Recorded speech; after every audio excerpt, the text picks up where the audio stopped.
Buildings get built all the time. But have you ever stopped to wonder about the people who are building them and what their experience is like? That guy operating a backhoe, and the other one mixing cement, or that woman welding a pipe, and that man over there putting up drywall. What exactly is their relationship to the building that they're building? As the crew poured sidewalks and planted trees outside, we went inside the Watson Institute's new 30,000 square foot expansion to talk to some of the people who made the project happen. We wanted to know who they are and why they do what they do.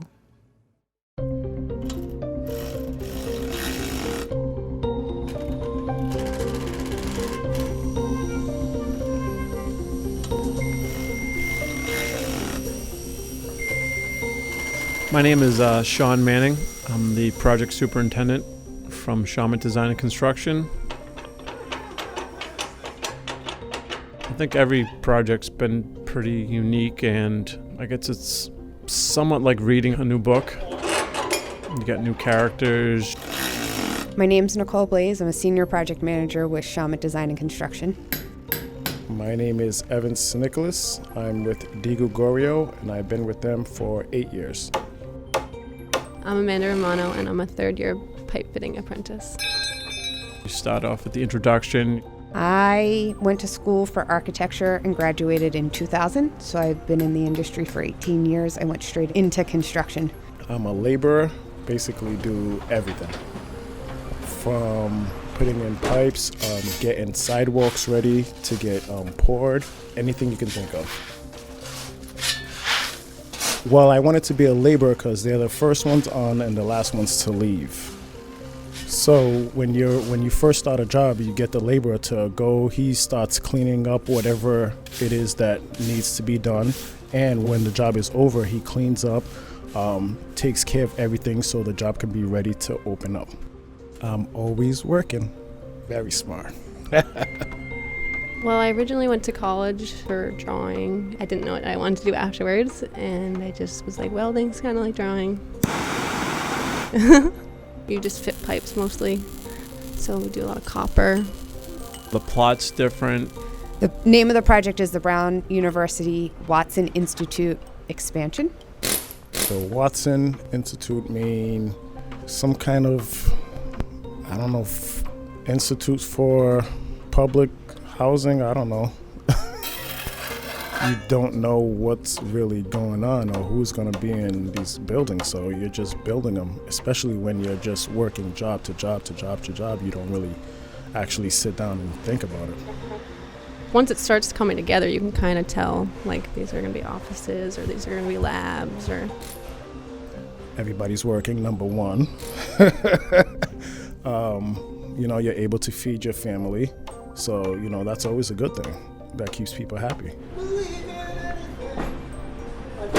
When you go through the climax, is the project going to get turned over? Are you going to make it? I've read some long, challenging books in the past, but I take those books as a stepping stone for the next project, and what I learned from that, what I try to avoid in the upcoming projects. Yes, always. You're always trying to improve your skill. I'll never, ever, ever, ever be able to just stop. You're always learning. Every job you go to, you know it's going to be something different, so everything's always a new challenge, especially every job that you go to. It was the first time I had to spend a bit of time outside in the cold. It was like 20 degrees when it was just a slab and there was scaffolding and the steel was up, but it was just, this concrete just sucks it right out of you. So that was challenging. If you're used to working in that environment, then it just becomes norm. It's just like, okay, now it's just another day at work. But when it's like 3 or 4 degrees, that's the problem, the cold. Because your hands get numb, your feet get numb, and that's the problem. You can go inside, or if there's a place to warm up, they'll tell you to warm up. But a lot of Stubborn men won't do that. I will, though. There's not many women, but there are a few carpenters and steel workers. I was only here for like 2 weeks in February, and then they brought me inside because I couldn't do it. A good day on this job would be when we, as a team, plan an activity, and it's a very intricate activity or something where a lot of components need to come together. With all the pre-planning and all the hard work and working as a team comes together and it's successful, that's a good day. Especially like you said, when you go by and you're like, wow, I've done this. I think one activity that stands out to me that was successful was the steel erection portion.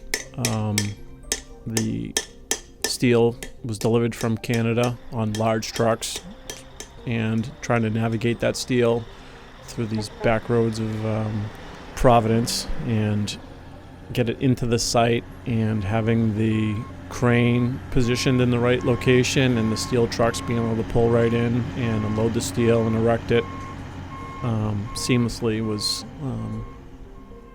a great accomplishment. One of the features I like the most about this building is the Agora. The size of it, the complexity of behind the scenes building it, things that people wouldn't see. There's fire shutters and the construction aspects that no one's going to see because they're hidden were pretty intricate and took a lot of time and money. Absolutely, yeah. I think with the new building, with the curtain wall and glazing, and the transition, like where we could go out to the bridge here, kind of turns into the renovation, the house with the siding. So I think that kind of brought it all together. The vision was kind of, at first, everybody questioned that, but I think TMA, the architect, really brought everything together, new and old, in a very special way. The happiest point is probably finishing a job, just completing it and seeing it all in its all. Yes, I do feel the end is in sight. Interior of both buildings, including the bridge. We're doing the finishes. We're working on punch lists. The site is starting to take shape now. We're pouring sidewalks. We're rough grading, starting the irrigation. So I do see the end in sight. No, I'm never sad when it ends, I don't think, as long as I have another place to go to. It's kind of nice to move on to something different. Yes, after you leave, you do think about it, especially if you're going by another job site and you're just seeing something, like you want to stop by and just be like, oh, what are they doing? Oh, he's at this phase, or they're at this phase. And so you actually do think about it. It doesn't stop. Yeah, when I go into a building or anything, I look at the construction, and I definitely have had dreams about pipe. I have gone back into a few. I've done a number of buildings around Brown campuses, so it's close and convenient to go back through them.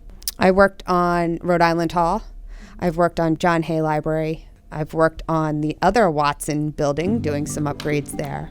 I don't tend to think about leaving a mark, but it is pretty interesting to drive by and see them after they're done. But I've never really thought about how long it's going to stay there. You know, some people love doing this. That's the whole thing about it. Some people just want to just work outside or just love building things. And then some people like staying in the office.